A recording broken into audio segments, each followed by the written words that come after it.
Taarifa hiyo simanzi imetanda katika kijiji cha Muguga Kabete katika kaunti ya Kiambu kufuatia vifo vya wanafunzi wawili waliozama ndani ya chimbo lililoachwa wazi walipokuwa wakiogelea.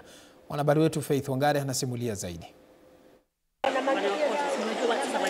Hali ya simanzi imetanda katika kijiji cha Muguga Kabete Kiambu baada ya wanafunzi wawili wa gredi ya 9 kufariki walipozama katika chimbo lililoachwa wazi walipokuwa wakiogelea. Wanafunzi hao walikuwa shuleni wakishiriki upanzi wa miti katika adhimisho ya siku ya mazingira walipoamua kuelekea katika chimbo hicho ambapo walizama na kufariki. Kamanda wa polisi wa kaunti ndogo ya Kabete, Peter Kimotho, amethibitisha walizama baada ya kuondoka shuleni, huku akiongeza kuwa serikali italazimisha wamiliki kuhakikisha mitego kama hii imeshughulikiwa. Naaminika kwamba walikuwa ni watoto wasichana. Kwanza walikuja hapa kama 10, lakini mmoja wao ndiye aliingia ndani.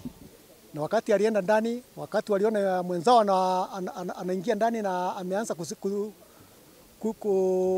kuzama, wakaona wapige nduru. Ndio kijana akakuja, akienda kuokoa naye akajipata hata yeye amezama ndani.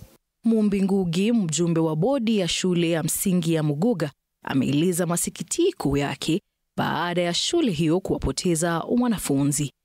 Mwalimu ameniambia ni wa grade 9. Kwa hivyo ni wale walikuwa wafanye mtihani. Sasa tuko na huzuni kwa sababu tulikuwa tumewaombea ndio waweze kufanya mtihani, lakini sasa hawatafanya.